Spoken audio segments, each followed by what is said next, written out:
Doctor Zakia, میں آج آپ سے پوچھنا چاہ رہی تھی ایک اور اہم بیماری کے بارے میں، اور میں چاہ رہی تھی کہ آپ طب نبوی کی روشنی میں ہمیں ہماری رہنمائی کریں کہ اس میں کیا طریقہ علاج ہو سکتا ہے۔ سر درد جی، آپ دیکھیں کہ میرا خیال ہے کوئی شخص ایسا نہیں ہے جو کہ ایک ہفتے کے اندر اندر کسی نہ کسی موقع پہ سر درد میں مبتلا نہ ہو۔ صحیح۔ ایک تو وہ ہوتی ہے کہ عام سر درد، اس میں کیا کیا جائے اور کیسے اپنے آپ کو بہت سی ادویات سے دور رکھا جائے، کیونکہ ہم دیکھتے ہیں کہ ہم جیسے دوائیاں لیتے رہتے ہیں سوچے سمجھے بغیر، سر درد ہے اٹھا کے کچھ بھی کھا لیا، تو یہ ہمارے لیے بھی کتنا مضر ہے ہماری صحت کے لیے۔ اور اس کے ساتھ ساتھ کئی ایسے لوگ ہوتے ہیں جن کو کہ ایسی سر درد کی بیماریاں ہوتی ہیں جیسے مائیگرین ہے یا ایسی مطلب یعنی کہ لگاتار چلتی چلی جاتی ہے، تو اس میں ہمیں آپ کیا رہنمائی دیں گی؟ بسم اللہ الرحمن الرحیم۔ سر درد تو ایسا مرض ہے جو کہ نبی صلی اللہ علیہ وآلہ وسلم کو بھی ہوا، اور آپ نے اس میں جو جو طریقہ ہے استعمال کیے ہیں وہ انشاءاللہ میں آپ کے سامنے رکھتی ہوں۔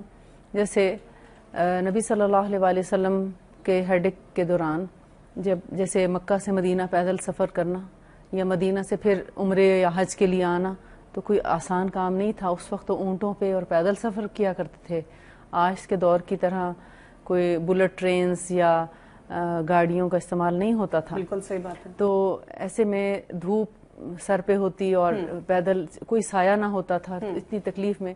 تو آج کے دور میں بھی مختلف وجوہات ہو سکتی ہیں سر درد کی، جیسے ہمارا ایک غیر فطری لائف سٹائل ہو گیا ہے۔ بالکل، سب سے بڑی سر درد کی وجہ تو بل ہے۔ آپ بل دیکھتے ہیں یا بچے کو ہوم ورک کرانا ہے وہ دیکھتے ہیں، اسی سے سر میں درد شروع ہو جاتی ہے۔ جو انٹرنیٹ ہے یہ بھی ہماری سر دردی کا بہت بڑا نیٹ ورکنگ اور جو انٹرنیٹ ہے وہ بھی سر کا درد سورس بن گیا ہے۔ جی ہاں، پھر ہمارے جو لائف سٹائل میں اور بہت سی چیزیں ہیں، راتوں کو دیر تک فنکشنز کا ہونا، نیند پوری نہ ہونا، اور صبح پھر آپ کو اپنے ٹائم پہ اگر جاب پہ جانا ہے یا اپنے کام پہ جانا ہے اور نیند پوری نہ ہو تو آف کورس کے سر درد ہوگا۔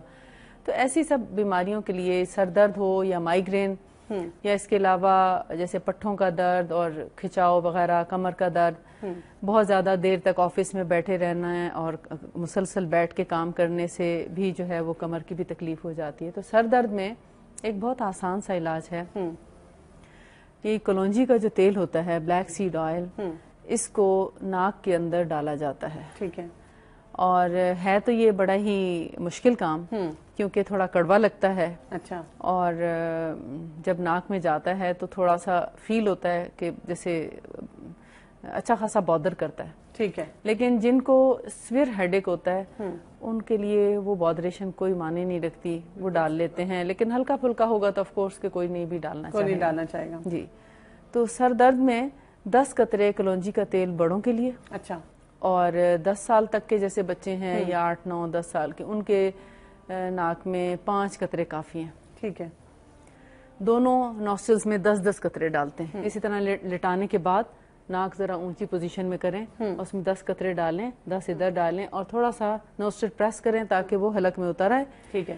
اور اس کے بعد جو ہے آپ دیکھیں 2-3 منٹ صرف لیٹنے کی ضرورت ہے، اس سے زیادہ لیٹنے کی ضرورت نہیں ہے، اور اس کے بعد اٹھ کے اپنا نارمل کام کریں، انشاءاللہ آپ دیکھیں گے 5 منٹ کے اندر اندر سر درد بالکل غائب ہوگا۔ ٹھیک ہے۔ جی، یہ تو ایک فوری علاج ہے۔